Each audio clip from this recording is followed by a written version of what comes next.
Bonjour, bonsoir, ça dépend de l'heure à laquelle vous nous suivez de partout. Alors aujourd'hui nous allons connaître la biographie de Deborah Lukalu. Avant de commencer, je vous en prie de vous abonner sur la chaîne J'aime les artistes congolais et d'activer la cloche de notification pour ne pas rater une de nos vidéos. Merci.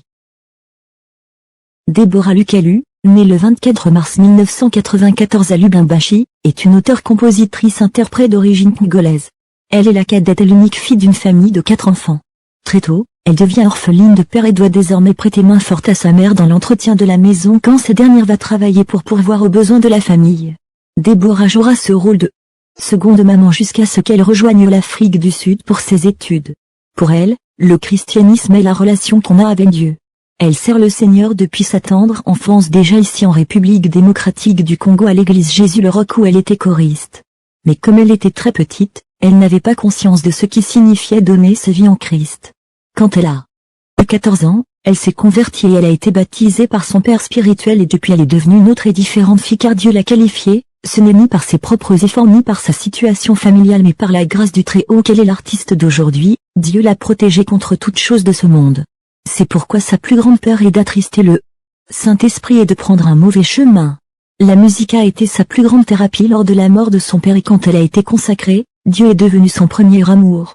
Deborah Lukalu a toujours su qu'elle allait servir le Seigneur, bien que dans sa famille, il y a un docteur, des hommes d'affaires, mais à chaque fois que sa maman lui demandait ce qu'elle voulait faire une fois grande, elle répondait toujours que je serais une artiste gospel.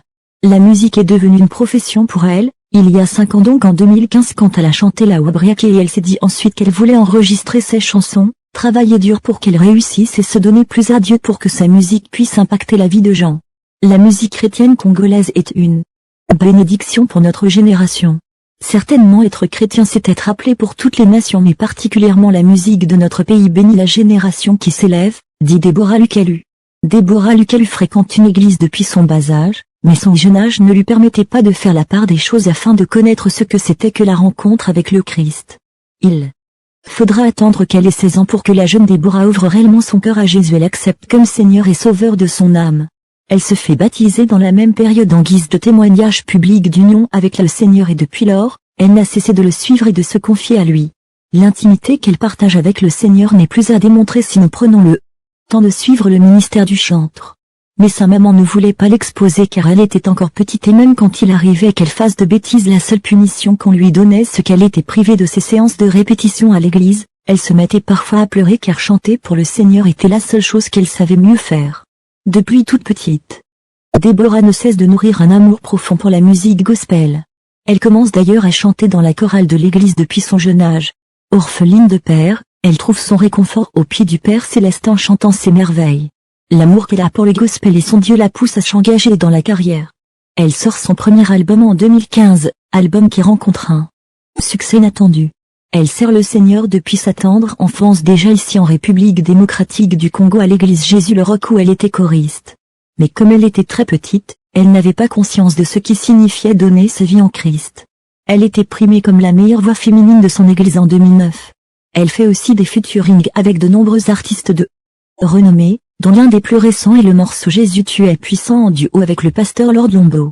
Deborah est mariée à Cédric Kazeba depuis juillet 2018. Le couple a été béni par la naissance d'une merveilleuse fille. Ils ont formé un joli couple avec Cédric et souvent ils partagent leurs photos en amoureux vie heureuse à Atlanta aux États-Unis. Elle fait partie de l'équipe des ambassadeurs du label de gospel congolais Mahajabou. Pour 2022 il prépare une série de concerts un peu partout dans le monde. Elle nous revient bientôt avec un cocktail de saveurs qui ajoutera une touche à l'édifice du gospel africain. Deborah Lukalu a célébré, le 24 mars 2021, son anniversaire à Atlanta, aux États-Unis où elle réside. À cette occasion, son mari lui a offert le cadeau d'une nouvelle voiture de marque anglaise. Surprise, et émotionnée, l'ambassadrice de Mahajabou Gospel a reçu certainement le plus cadeau de ce jour venant de son époux. Il s'agit d'une Range Rover Evoque de couleur noire. En dehors de ce somptueux présent, l'évangéliste Cédric Kazeba a aussi offert une rose à sa femme Deborah Lukalu, en vue de bien lier l'utile à l'agréable et célébrer avec faste ce jour qui a vu naître celle qui est devenue sa femme. Signalons que Deborah Lukalu ses chansons comptabilisent plusieurs millions de vues sur sa chaîne YouTube. Elle est classée parmi les artistes congolais gospel les plus influents sur les réseaux sociaux en termes de vues. Témoignage de Deborah Lukalu. Dieu de l'impossible, j'étais enceinte de 7 mois, et je pars à l'hôpital. À chaque fois l'infirmière examine l'enfant, le cœur bat très normal et elle me dit le docteur vient te voir. Ce jour-là elle a traîné et on a remarqué que pendant 1 heure elle ne fait qu'examiner. Elle me dit le battement du cœur du bébé a stoppé, ça ne bat pas normalement. Et elle me dit qu'on doit voir le spécialiste maintenant. Je regarde mon mari, il me regarde, on ne dit rien parce que le diable attend qu'on puisse juste croire, qu'on puisse juste dire un mot. Comme on doit obéir, on est parti à l'hôpital voir le spécialiste et il nous dit qu'on doit payer $20 000 pour voir le cœur de l'enfant. J'avais très peur, j'ai regardé mon mari et il m'a dit « It's gonna be okay ». On était prêt de payer la moitié mais je me disais $20 000 c'est un concert. Ce jour-là c'était un vendredi, on avait veillé et j'ai dit mais nous on prêche sur la foi et on doit nous-mêmes pratiquer ce qu'on prêche. Il faut noter que lorsque je me suis mariée il y a beaucoup de prophéties qui sont sorties que je vais jamais accoucher. Lors de la veillée je pleurais et j'ai juste dit merci à Dieu pour la vie de cet enfant que je voulais pas perdre après 7 mois de grossesse. Le lundi l'infirmière nous a appelé, elle a demandé si j'avais revu le spécialiste, j'ai dit oui alors que non, sauf que j'avais vu le spécialiste des spécialistes Dieu. Elle nous a demandé de passer. Elle s'est fâchée contre nous pour n'avoir pas entamé les démarches chez le spécialiste. Et cette fois quand elle a examiné l'enfant, j'ai vu son visage changer et elle m'a dit le cœur de l'enfant bat mieux même que le tien, gloire à Dieu, leur enfant grandit en bonne santé. En date du samedi 15 janvier 2021, ses followers sur Instagram ont eu droit à une séance de questions-réponses, au cours de laquelle une internaute lui a posé la question suivante: comment gérez-vous être une maman, un travail et un ministère? Je suis un peu dans le même bateau. Dans la réponse de la sœur Déborah, on capte très clairement que d'après elle, le partenaire de vie, femme ou époux que vous choisissez est très déterminant dans le résultat que vous aurez en tant qu'une personne à plusieurs casquettes. Je connais la lutte. Mais tout ce que je peux dire, c'est qu'il est possible d'être à la fois maman et d'être toujours une puissance. Dieu nous a donné des capacités que nous ne pouvons pas vraiment expliquer. Mon mari m'appelle Bulldozer, LOL est le meilleur cadeau que vous puissiez avoir en tant que ministre est un bon mari-femme, car un conjoint peut soit tuer ce qui a été construit, soit vous aider à aller plus loin. Le soutien de votre mari fera une énorme différence, a-t-elle répondu.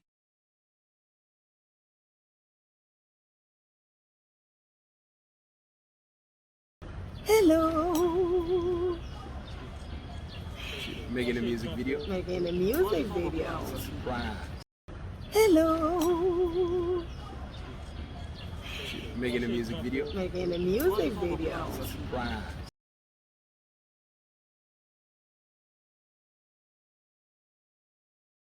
Kila mtu na mama yake. Mama ni mama. Mama yangu.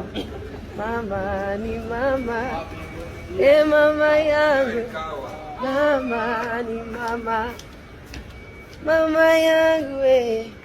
Mama ni mama. Mama yangu.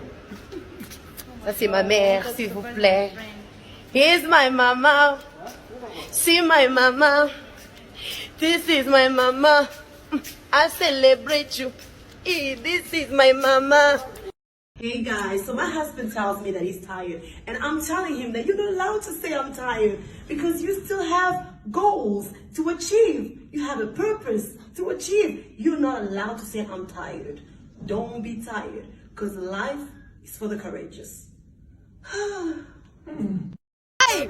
Monsieur mon mari, non mais qui peut être comme ça, hein? Mais non, mais mon mari, tu es beau quoi, hein?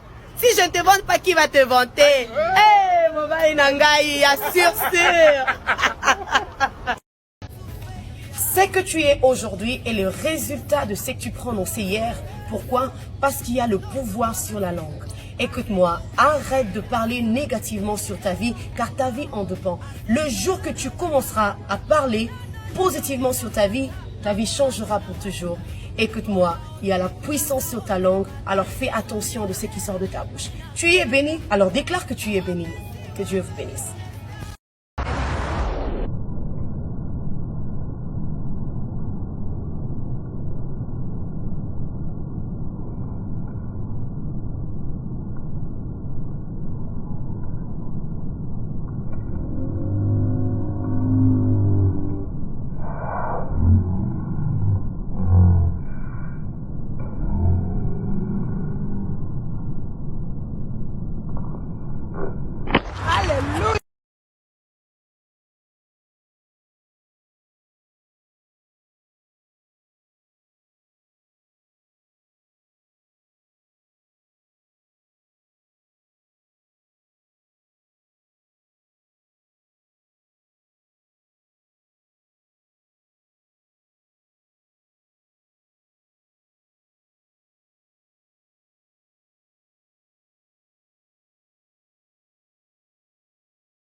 Una maneno